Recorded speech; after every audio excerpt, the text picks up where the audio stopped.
우리 말씀을 가지고 교회의 화평을 힘쓸 이유라고 하는 제목으로 우리 말씀을 살펴보도록 하겠습니다. 하나님은 우리를 불러주셨다. 우리 그동안에 여러 차례 말씀을 살펴봤습니다. 우리는 죄와 허물로 죽었었는데 우리 주님께서 마치 죽은 나사로를 찾아가셔서 나사로야 나오너라 라고 불러주시니 죽은 자가 살아나서 죽은 그 무덤에서 이제 밖으로 산 사람이 살고 있는 세상으로 나오게 되었듯이 우리는 죄와 허물로 죽었었는데 하나님이 우리를 불러주심으로 말미암아 우리는 살아나서 이제는 사망에서 생명으로 옮긴 바 되었다. 그것이 이제 은혜인 것이죠.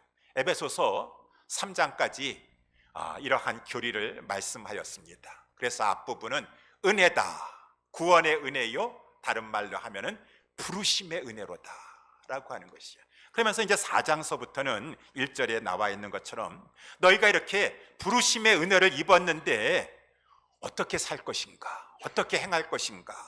항상 하나님께서는 먼저는 이 교리에 대해서 은혜를 너희들에게 베풀었다.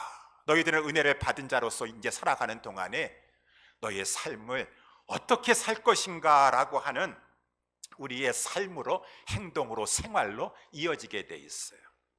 그래서 이제 4장 1절에 부르심을 입은 부름에 합당하게 행하라 라고 말씀해 주고 있는데 우리의 모든 삶, 생활의 형편은 세 부분으로 나눌 수가 있습니다. 첫 번째는 교회요, 두 번째는 가정이요, 세 번째는 우리의 직장, 일터다라고 하는 것이에요.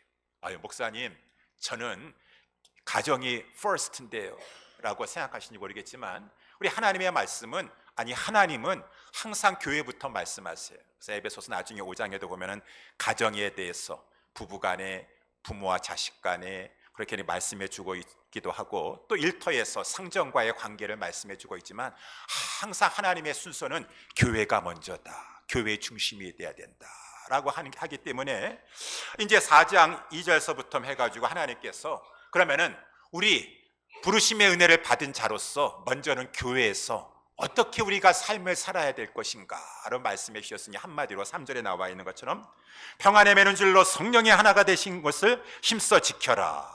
성령의 하나가 되게 하신 이 교회라고 하는 것입니다. 교회는 하나님께서 성령으로 말미암아 하나가 되게 하신 이러한 사람들의 모임을 교회라고 하는 것이요. 이 교회를 평안에 매는 줄로 이 하나 되게 하신 것을 평안하게 너희들이 힘써 지켜라 라고 하는 것이요. 지키라고 하는 것은 보존하라, 이 화평한 상태로 유지해라 라고 하는 말이고 그 일을 위해서는 힘써야 된다.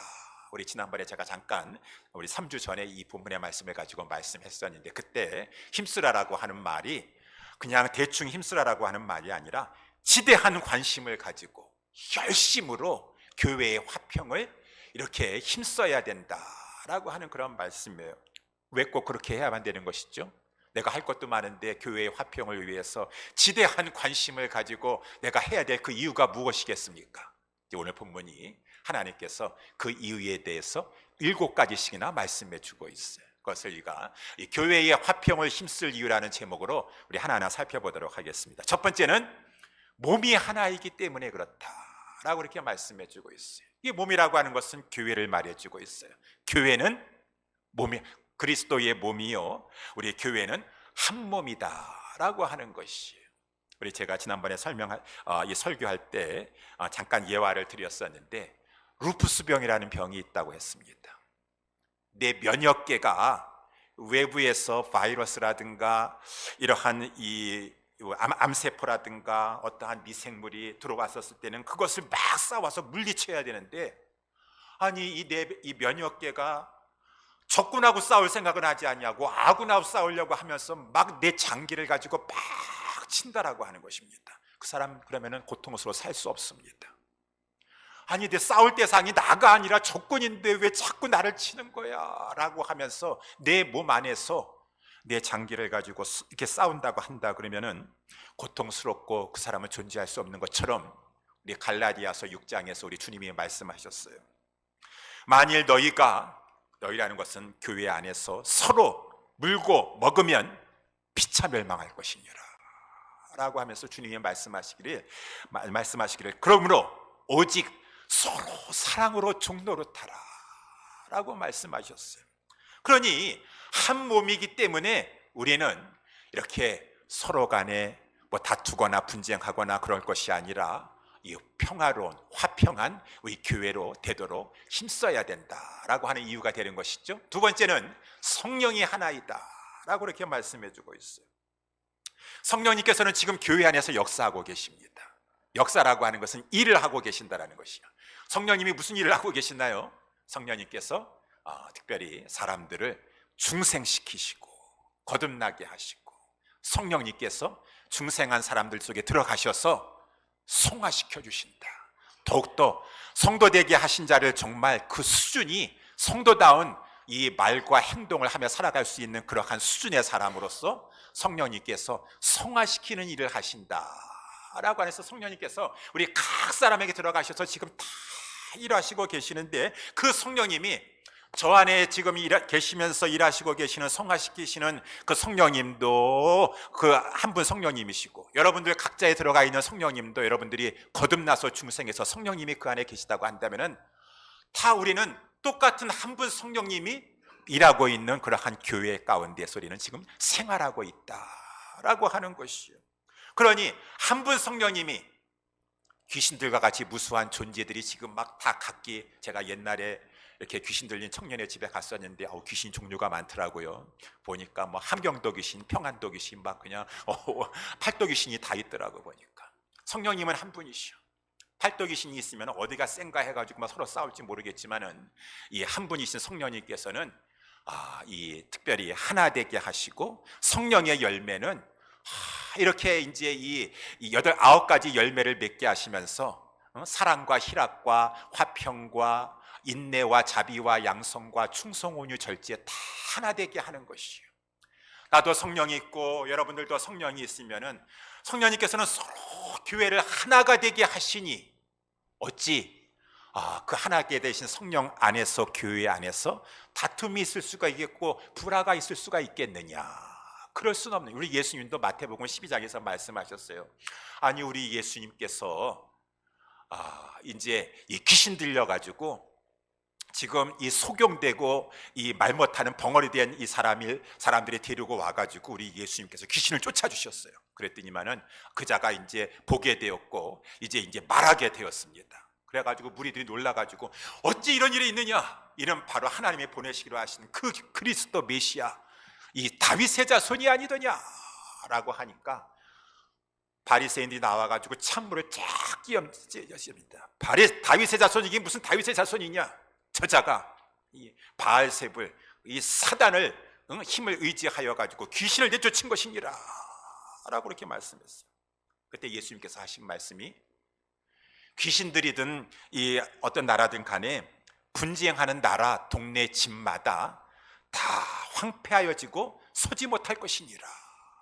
내가 지금 이 사단의 힘을 의지하여 가지고 사단을 쫓아낸 것인지 아느냐? 사단들도 영물이다, 귀신들도 영물이다. 자기네들도 서로 싸우다가는 망할 줄 알고 그러는데 어찌 내가 지금 하나님의 성령의 힘을 의지하여 가지고 저자를 낫게 하였는데 그 하나님의 성령을 가지고 너희들이 성령을 모독하는 것이냐?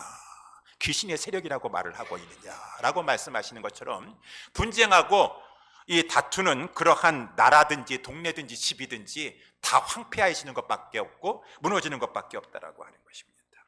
그러니 성령님께서는 우리 가운데 거하시면서 이 한 분 성령님께서 어찌 하나님의 집을 세우게 하시는데 하나 되게 하시지 않겠느냐? 저와 여러분들은 그 성령의 인도하심 가운데 하나 되는 것이 마땅한 것이고, 성령의 인도하심 속에서 우리는 하나 되기를 힘써야 될 것이다 라고 말씀하시면, 그러면서 이제 세 번째는 이 한 소망이다 라고 이렇게 말씀해 주고 있어요. 여러분, 성령님께서 우리 에베소서 1장 13절에도 보게 되면은 이제 예수 그리스도의 복음을 듣고 믿는 자를 인치신다 그러겠어요.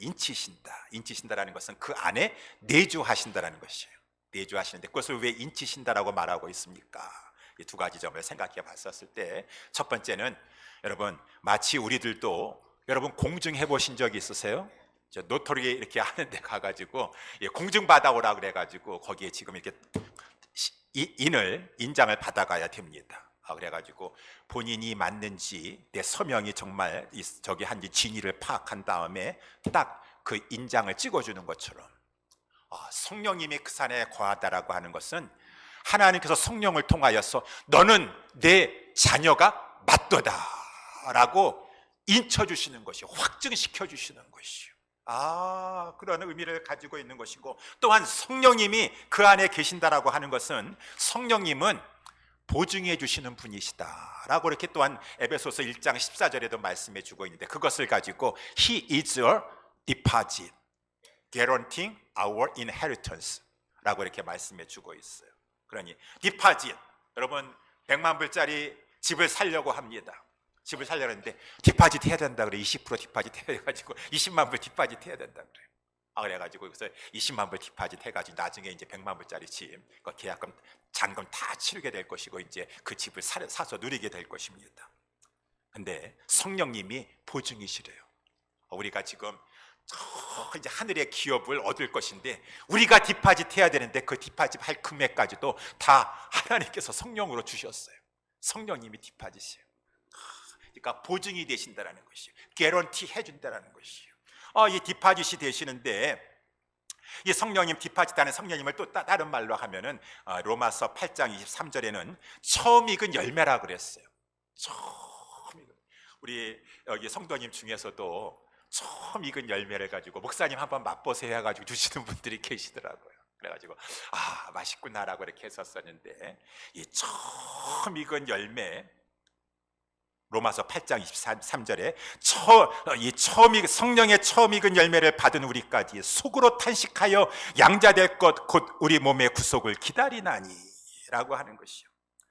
현세에서 성령을 받은 사람은 처음 익은 열매인 이 성령은 처음 익은 열매와 같아서 이 현세에서부터 천국을 맛볼 수 있다라고 하는 것입니다.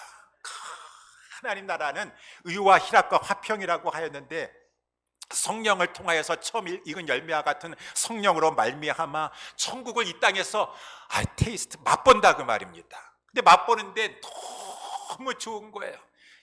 이 맛보는 것만 해도 좋은데 정말로 우리 몸의 구속, 저 부활의 영광, 내세의 영광, 천국의 영광을 얼마나 좋을 것인가 라고 하면서 이것을 성령을 받아가지고 그 처음 익은 성령의 열매와 같은 천국을 일부분 맛본 사람은 너무 천국을 소망하게 되는 것이요. 이렇게 주님을 생각만 해도, 주님 이 세상에서 주님과 함께 동행하는 것만 해도 이렇게 참으로 좋구만. 그 얼굴 친히 저 천국에 가서 주님을 배울 때에는 얼마나 좋겠느냐 라고 하면서 그때를 소망하면서 장차 나타날 영광을 바라보며 살아가는 존재들이 성령을 받은 성도들이라고 하는 것이. 성도들. 그러니 여러분, 동상이몽이라고 하는 말이 있지 않습니까? 같은 자리에 자면서도 서로 다른 꿈을 꾼다라고 하는 거예요. 겉으로는 하나인 것 같지만 같은 상에서 누워 자고 있기 때문에 속으로는 다 각각 다른 생각을 하고 있는 것을 가지고 동상이몽이다라고 말하고 있는데, 우리들은 동상동몽이라고 하는 것이. 동상동몽. 아멘이라고 말씀 안 하시는 것 같은데, 다 우리는 주 예수 안에 들어오고 그리스도 안에 들어와서 다 우리의 소망은 동몽, 다 우리의 꿈과 비전은 한 소망이라고 하는 것입니다. 장차 나타날 그 영광은 현재의 것과 비교할 수 없는데, 마치 요한계시록 7장에 우리 주님께서 잠깐 보여주신 것처럼 각 나라와 족속과 백성 가운데 서로 다른 자라 할지라도 다 이 소망 가지고 살다가 나중에 저 영원한 영광 세계에 들어갔는데, 흰옷을 입고 종료 가지나무를 들고 나서 우리 하나님 보좌 앞과 어린 양 앞에 나가서 구원하심이 보좌에 앉으신 우리 하나님과 어린 양께 있도다 라고 찬양할 것을 바라보면서 소망하면서 이 땅에서도 살아가는 존재들이 이 교회의 성도들이다. 그러니 한 소망 다들 가지고 있으니 동상이몽이면 서로 다 이 비전과 꿈이 다 다르다고 한다 그러면은 서로 다르겠지만은 다 똑같은 한 소만 가지고 있는 그러한 자들인데 어찌 당연히 하나 돼야 되지 않겠느냐, 하나 되는 것이 당연하다라고 하는 것이. 그러면서 이제 이 네 번째는 주도 하나이다라고 이렇게 말씀해 주고 있어요. 여러분, 주라고 하는 것은 그리스도를 말씀해 주고 있어요. 그리스도는 주십니다. 그래서 여러분, 누가복음 2장 11절에 우리 천사가 나타나셔 이렇게 말했습니다. 오늘날 다윗의 동네에 구주가 나셨으니 곧 그리스도 주시니라. 그리스도 주. 그리스도라고 하는 것은 하나님이 보내신 자요. 왜? 구주로, 구세주로 하나님께서 보내신 그 그리스도는 주시다라고 하는 이 주라고 하는 말은 하나님이라고 하는 말이에요. 이 주라고 하는 타이틀을 하나님에게 붙여야지 다른 사람에게 붙이면은 그거는 신성모독죄인 것입니다. 그래서 우리 많은 믿음의 선조들은 로마 제국 시대에도 가이사가 주냐, 로마 황제가 주냐, 아니면은 너희들이 믿는 하나님이 주냐, 그리스도가 주냐라고 했을 때 저들은 우리의 주는 한 분밖에 없습니다. 가이사는 주가 될 수 없습니다. 우리가 말하는 진정한 하나님은 한 분밖에 없습니다 라고 했으니 하나님을 가지고 우리 예수 그리스도도 하나님이 있어요. 성자 하나님. 그러니까 이 그리스도는 주라고 하는 말이다, 하나님이라고 하는 말이에요. 근데 왜 그리스도께서 이 땅에 우리에게 보내심을 받아서 구주로 오셨는데 그분이 왜 하나님이신데 사람이 되셨더냐? 왜 사람이 되셨습니까? 우리를 구원하시는데 그냥 오셔서 구원해 주시면 되는데 굳이 왜 그리스도는 하나님이신데 왜 사람이 되셔야만 했던가? 왜냐하면 하나님은 죽으실 수가 없기 때문에 죽는 육신을 취하셨다라고 하는 것이죠. 죄는 없으시지만, 동정녀 마리아를 통해서 성령으로 잉태해서 죄는 없으시지만 죽으러 오셨어요. 그 말씀을 우리 성경에서는 화목 제물이 되시기 위해서 오셨도다. 화목 제물이 되기 위해서. 그래서 여러분, 하나님이 우리를 위해서 화목 제물로 내어 주셨고 우리 예수 그리스도께서 친히 또한 화목 제물이 되기 위해서 이 땅에 사람이 되어 오셨도다. 왜 화목 제물이 되시나요?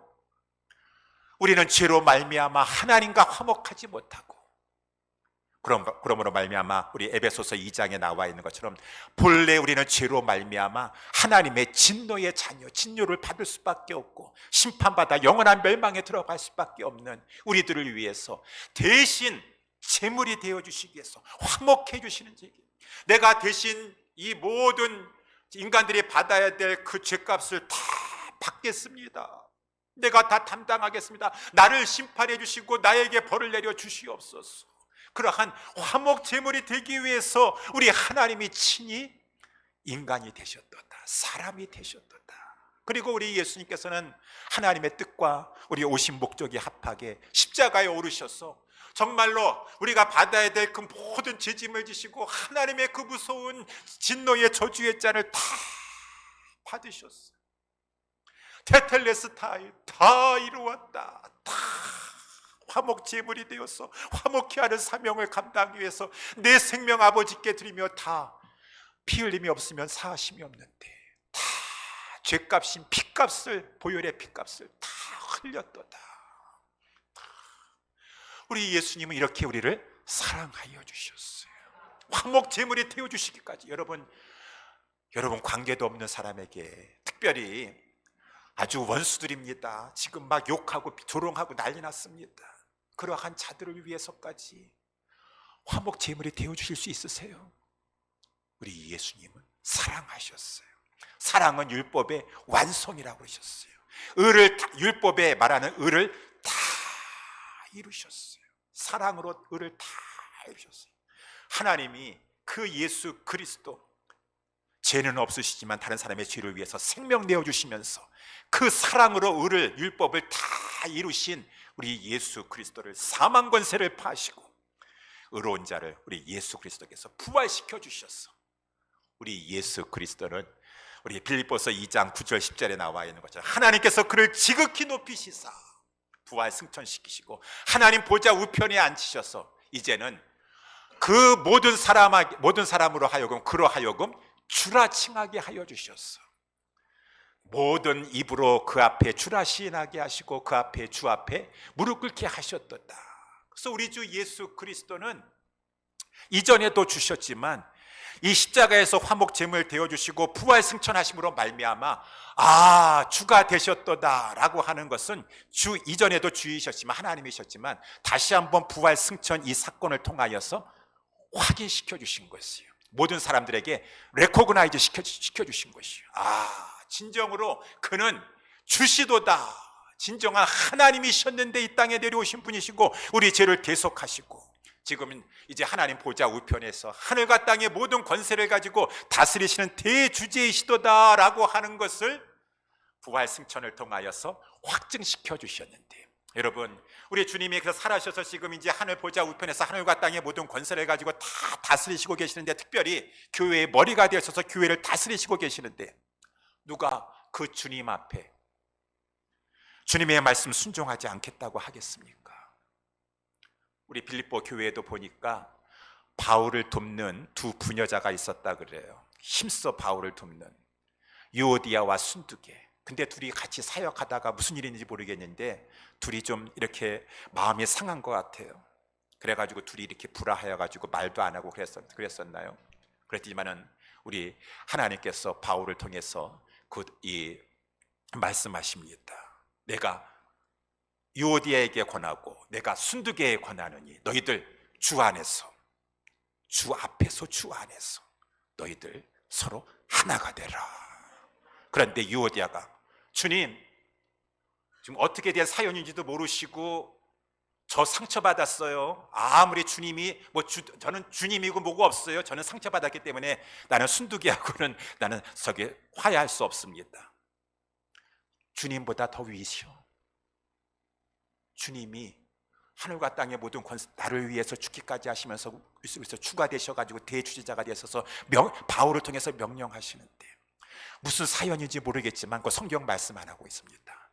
다만 주 안에서 우리 주 예수 그리스도 다스리실 주님 앞에서 너희들 하나가 되라, 화목하라. 주님이 한 분이십니다. 서로 사랑하라고 말씀하고 있습니다. 그 주 한 분이신 앞에 당연히 교회는 화평한 가운데 화해한 가운데 하나가 돼야 될 것이다 라고 하는 것이, 믿음도 하나이다 라고 이렇게 말씀해 주고 있어요. 여기에 믿음이라고 하는 것은 이제 칭의를 얻게 하는 믿음이에요. 좀 어려운 말이지만 칭의라고 하는 것은 법정 용어입니다. 저는 이 코트 법정에 여러 차례 간 적이 있어요. 목회를 하다 보니까 법정에도 이렇게 여러 번 가게 되더라고요. 그래가지고 법정이 이런 곳이구나 라고 하는 것을 친히 체험도 하게 되었는데, 법정에 가니까 여기 재판관이 있습니다. 판사석이 있어가지고 재판관이 있고, 저쪽에는 이렇게 이제 재판장이 앉아 있으면 저쪽에 검사석이 있습니다. 이제 원고 쪽이 있어요. 저쪽에는 이제 이 피고인 쪽에 변호사와 같이 이렇게 이제 있습니다. 이것은 이제 영적으로 봤었을 때, 성경에 근거했었을 때 재판관은 누구십니까? 의로우신 재판장 대신 하나님이 재판장이신 것이에요. 이 마귀는 고소하는 자예요. 우리 약점을 잡아가지고 고소해가지고 검사는 율법이라고 할 수 있습니다. 검사의 기능을 역할을 하는 것은 율법이에요. 율법은 정확하게 말을 합니다. 너는 죄인이다. 죄를 깨닫게 해줍니다. 이러이러한 죄를 짓지 아니하였던가. 율법은 죄를 깨닫게 할 뿐만 아니라 죄를 정죄하는 것이에요. 그렇기 때문에 너는 죄인인 것이고 죄에 대한 값을 받아야 되고 사망을 구형합니다. 이것이 이제 원고 쪽에서 하는 것이에요. 그러면은 우리 모두는 죄 없는 사람이 어디 있겠어요? 우리의 약한 점 마귀 다 보고 고소하고 있고, 이 율법은 정확하게 공의롭게 우리의 모든 죄가 그것에 근거하여 가지고 죄의 값은 사망이도다, 죄인이도다 라고 이렇게 엄중하게 율법은 말을 합니다. 선고합니다. 정죄합니다. 증인이 있어요. 증인, 내가 죄인인 것을 아무도 모르지만은 정말 내 양심이 증인이 됩니다. 그때 그랬었지. 나 죄인인데 내가 그때 알면서도 아니면 미혹을 받아서 나 그거 지나간 줄 알았더니만은 저 마귀가 꽉 붙잡고서는 저거 해가지고 율법이 정확하게 그것을 지적하시네요. 내 양심이 증인이 되는데 나 아무 말 할 거 없어요. 죽는 것밖에 없습니다. 죄의 싹은 사망이에요. 죽는 것밖에 없어요. 이 순간에 내가 피고석에 앉아가지고 할 수 있는 것은 내 변호사, 대언자 붙잡는 것밖에 없어요. 나를 위해서 변호해 주시옵소서. 이 변호사가 우리 주 예수 그리스도 되신 우리의 대언자 되신다고 하지 않습니까? 재판장에 가셔가지고 말씀하고 있습니다. 의로우신 재판장 우리 하나님이시오. 맞습니다. 저자는 죄를 지었습니다. 죄인입니다. 그렇지만 하나님께서도 뜻하셨고 내가 하나님의 뜻을 받들어서 저자를 대신하여 화목제물이 되지 아니하였습니까? 화목제물이 되었습니다. 대속의 죽음을 죽지 아니하였습니까? 우리 공의로우신 하나님은 공의로우셔서 죄가 있는데도 불구하고 그냥 무죄를 때려버리시는 그런 하나님이 아니세요. 공의로우셔서 우리를 살리기 위해서 그렇기 때문에 그 아들을 화목제물로 보내주신 것이고, 그러므로 말미암아 로마서 말씀에 나와 있는 대로 이 예수를 하나님이 그의 피로 믿음으로 인하여 믿음으로 말미암는 화목제물로 세우셨으니 이는 하나님께서 길이 참으시는 중에 전에 지은 죄를 관과하심으로 자기의 의로우심도 나타나시고, 우리 하나님 의로우시기 때문에 자기 아들을 화목제물로 세우신 거예요. 그냥 무죄 남발하신 거 아니세요. 자기도 의로우심도 나타내시고 또한 예수 믿는 자를 의롭다 하심이니라. 너는 의롭도다. 의롭도다.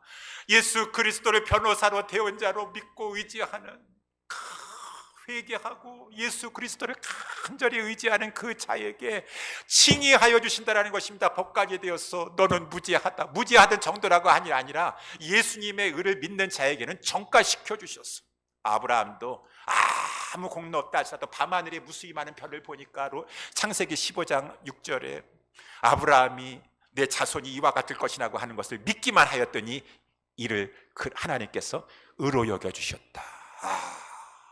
믿기만 하였는데 변호사 정말 좋은 분 의뢰하였더니 그분 믿었더니 신뢰하였더니 내 죄가 무죄로 판명될 뿐만 아니라 내가 오히려 하나님 앞에 재판관 앞에 의롭다 칭함을 받게 되었구나.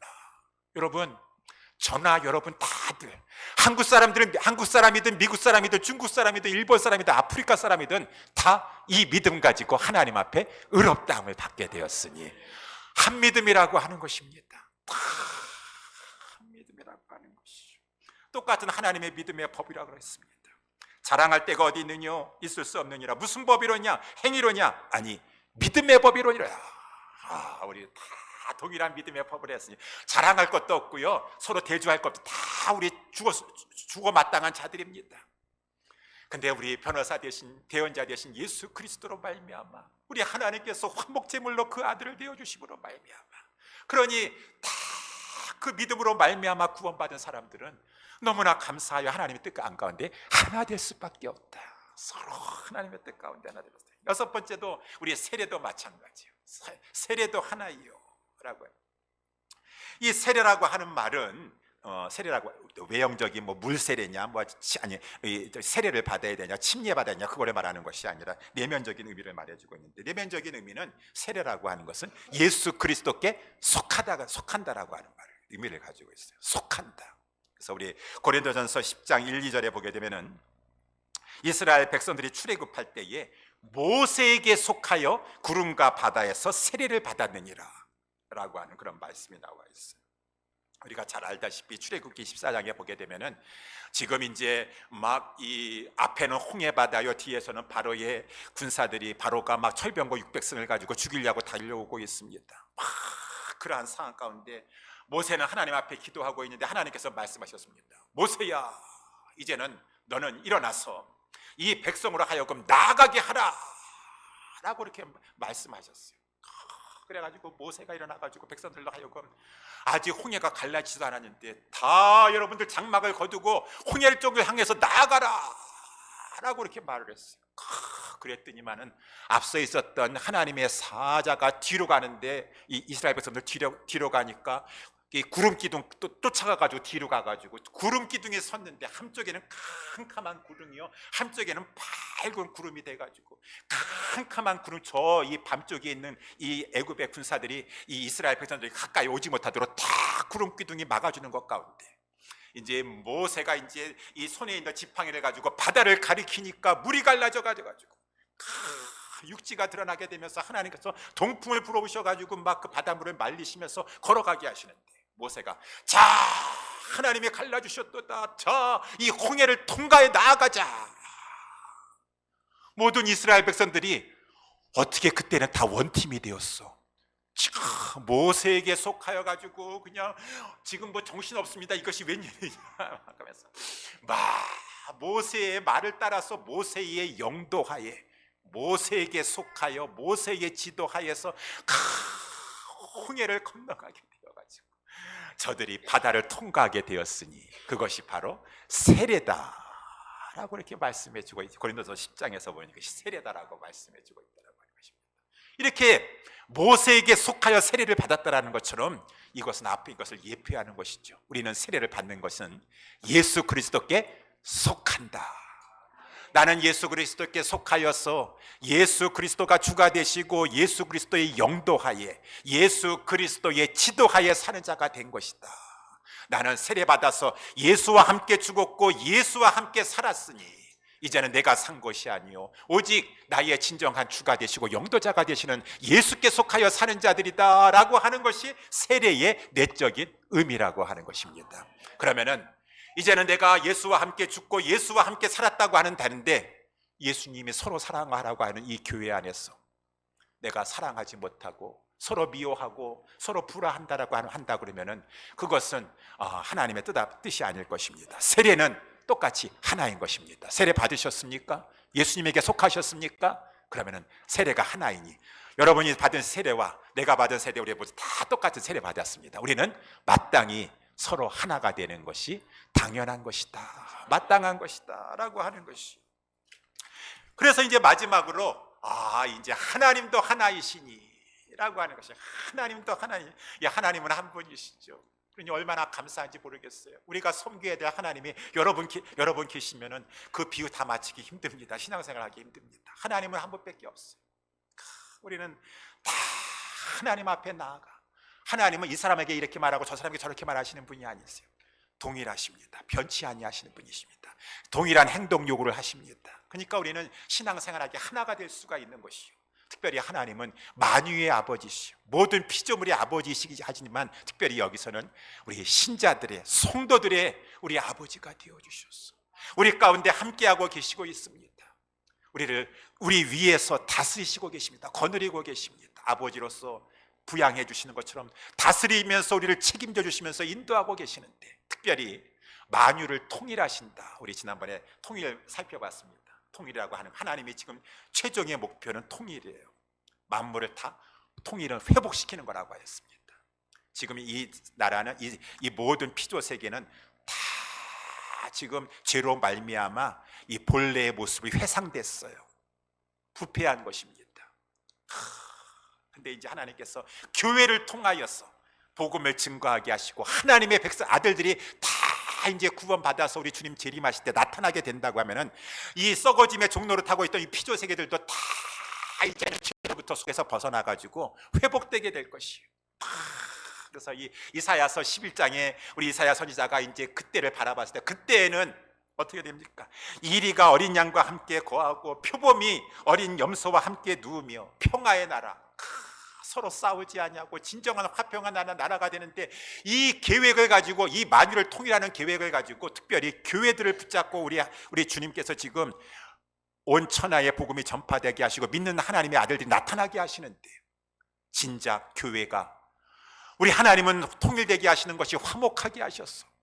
일이나 염소나 양이나 다 화평한 나라를 이루려고 하는데 그 하나님이 사용하시고자 하시는 그 교회가 불화하고 서로 싸운다고 한다 그러면은 그거는 말이 안 되는 것이겠죠. 우리 가운데 계신 우리 하나님의 뜻을 알아서 우리는 하나가 되는 것이 마땅하도다.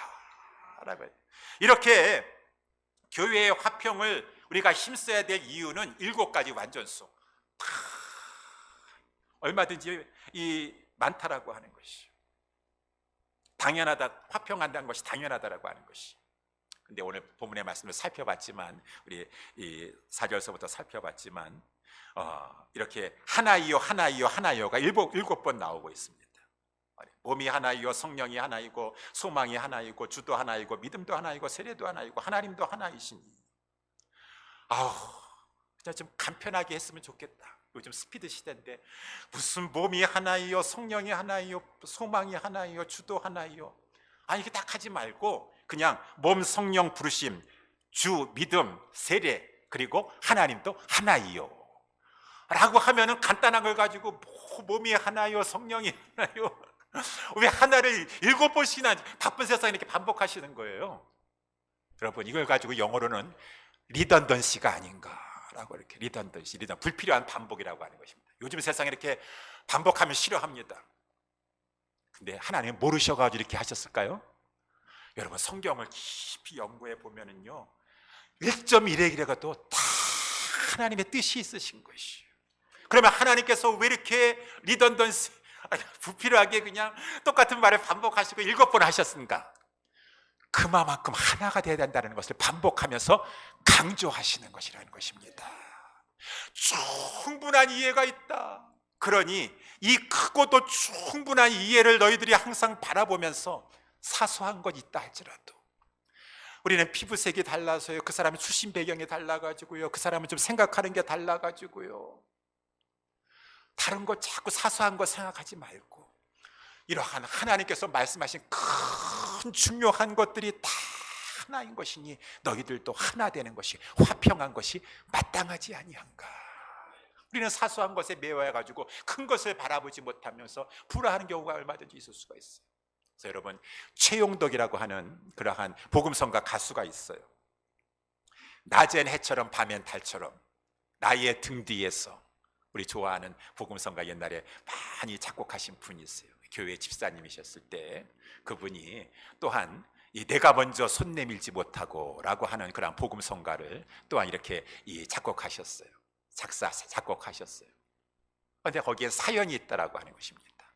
이 최용덕 집사님이 교회에서 같은 찬양팀이었었는지 잘 모르겠지만 어쨌든 간에 자기 후배요, 자기가 전도한 어떠한 또한 자기보다 어린 집사님하고 대화를 나누다가 그만 좀 논쟁을 하게 되었어요. 이분 최용덕 집사님은 복음성가 이 작곡자예요. 그런데 그 앞에다 두고서는 이 후배고 내가 전도한 이 어린 사람이 저는요 복음성가보다는 찬송가가 중요하다고 생각하지 복음성가 별로 중요하지 않다고 생각합니다 라고 말하니까 그 말에 상처를 받은 것이에요. 나는 찬송가도 그렇지만은 복음성가도 찬송가도 다 그 당시에 17세기 18세기 다 사람들의 신앙 고백이 담겨 있는 거고, 지금도 우리 가운데 또한 살고 있는 사람들의 신앙 고백이 담겨 있는 얼마나 좋은 복음성가들도 많이 있는데, 이렇게 딱 단편적으로 복음성가는 찬송가만 못하다라고 하는 말을, 그런 생각을 할 수 있지만 어떻게 그것을 가지고 나는 작곡자인데 전문가를 하는데 내 앞에서 그런 말을 할 수가 있는 것이야. 그것도 나보다 어린 사람이, 내가 전도한 사람이. 화가 났어요. 그래가지고 서로 이제 이렇게 좀 안 좋게 끝나게 되었습니다. 그래가지고 집에 가 생각하니까 이제 성령님께서, 우리 찬양이 되잖아요. 성령에 민감하지 않습니까? 성령님께서 말씀하셨대요. 너 그거 가지고 너무 연연해 하지 말고 그냥 화해하고 너가 먼저, 그래 그럴 수도 있겠다라고 그냥 이렇게 생각하고서 이렇게 받아들여라. 그게 뭐 큰 진리의 문제인 것입니까? 그냥 그렇게 해라 라고 이렇게 했는데, 그렇게 하기가 싫다는 것이에요. 내가 지금 나이라도 나보다 좀 많고 하면 내가 그렇게 하겠지만은, 나보다 나이도 적고 내가 전도하고 그랬었는데 나 정말 너무 상처받았어. 그래가지고 하지 않았다는 것이. 나중에 그 사람이, 그 집사님이 찾아와가지고 이렇게 손을 내밀면서 선배님 죄송합니다, 집사님 죄송합니다 라고 이렇게 이 화해를 요청했다 그래요. 그래서 그것을 받아줬대요. 그러다가, 그런데 한 달 있다가 우리는 다 내일 일은 난 몰라요. 그 후배 집사님이 그만 교통사고가 나가지고 세상을 떠나게 되었대요. 그러고 나서 이제 그 미망인이 된 여자 우리 집사님이 집에 유품을 정리하다가 일기장을 보게 되었는데, 남편 일기장을 보게 되었는데, 그 남편 일기장에 보니까 며칠 전에, 얼마 전에, 남편 죽기 전에 얼마 전에 썼는데, 나는 이 세상에서 예수님이 가장 좋고 그 다음으로는 우리 최영덕 집사님을 가장 좋아한다 라고 하는 그런 써가지고 그 일기장을 우리 그 최영덕 집사님에게 보여주시더래요. 그래서 그 일기장을 보고 나서 너무 마음이 아파서 쓴 복음성가가 내가 먼저 손 내밀지 못하고, 오늘 나는, 그런, 제가 가사를 한번 잠깐 읽어보겠습니다. 내가 먼저 손 내밀지 못하고, 내가 먼저 용서하지 못하고, 내가 먼저 웃음 주지 못하고 이렇게 머뭇거리고 있네. 그가 먼저 손 내밀길 원했고, 그가 먼저 용서하길 원했고, 그가 먼저 웃음 주길 원했고, 나는 어찌 된 사람인가. 오 강격한 나의 입술이요, 오 옹졸한 나의 마음이요, 왜 나의 입은 사랑을 말하면서, 왜 나의 마음은 화해를 말하면서, 왜 내가 먼저 져줄 수 없는가, 왜 내가 먼저 손해볼 수 없는가. 오늘 나는 주님 앞에서 몸둘 바를 모르고 이렇게 흐느끼고 서 있네. 2절은 내가 먼저 섬겨주지 못하고, 내가 먼저 이해하지 못하고, 내가 먼저 높여주지 못하고 이렇게 고집부리고 있네. 그가 먼저 섬겨주길 원했고, 그가 먼저 이해하길 원했고, 그가 먼저 높여주길 원했네. 나는 어찌 된 사람인가.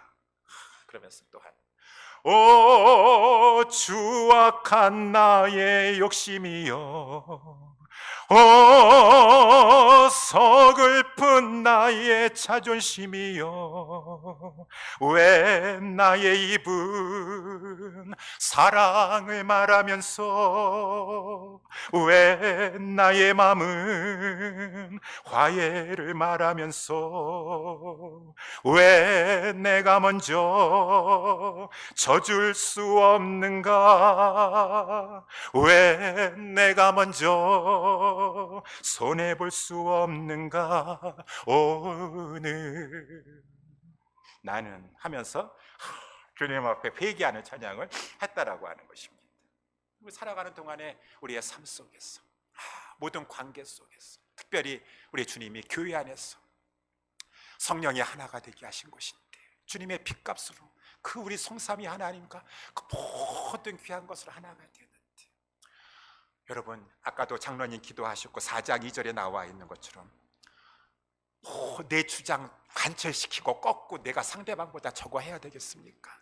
주님의 몸된 교회를 위해서, 주님을 위해서 져주는 게 주님 앞에 겸손한 것이에요. 져주는 것이에요. 온유한 것이에요. 오래 참자. 그래, 사랑 가운데 용납해 주자. 용납해 주자.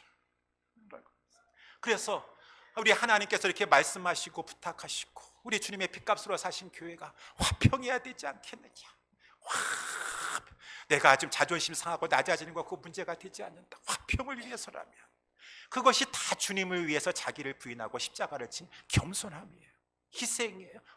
헌신이에요. 사랑하는 오늘 예배를 드리시는 우리 성도 여러분들이요, 하나님께서는 성령으로 우리 모두를 하나 되게 하여 주셨습니다. 겸손과 온유로, 모든 겸손과 온유로, 오래 참음과 사랑의 용납으로 그 하나 되게 하신 것을 힘써 지켜나가라. 하나님께서 말씀하셨습니다. 너희들이 그렇게 할 만한 충분한 이유들이 있다. 큰 이유들이 이렇게 많으니, 사소한 것, 여러 가지 주관적이고 개인적인 것들 있다 할지라도 이 큰 이유를 바라보면서 겸손하게 너희들이 순종하라, 희생하라. 그러면 하나님께서 우리를 기뻐하실 것이고, 아까도 제가 잠깐 말씀을 살펴보니까 우리 최사영 간사님 우리 뉴스그룹의 베드로 3장 8절에서부터 말씀 비슷한 내용인 것 같아요. 비슷한 내용인 것 같아요. 마지막으로 말하노니 너희가 다 마음을 같이하여 채율하며 형제를 사랑하며 불쌍히 여기며 겸손하며 악을 악으로 욕을 욕으로 갚지 말고 도리어 복을 빌라. 이를 위하여 너희가 부르심을 입었나니 이는 복을 유업으로 받게 하려 하심이니라.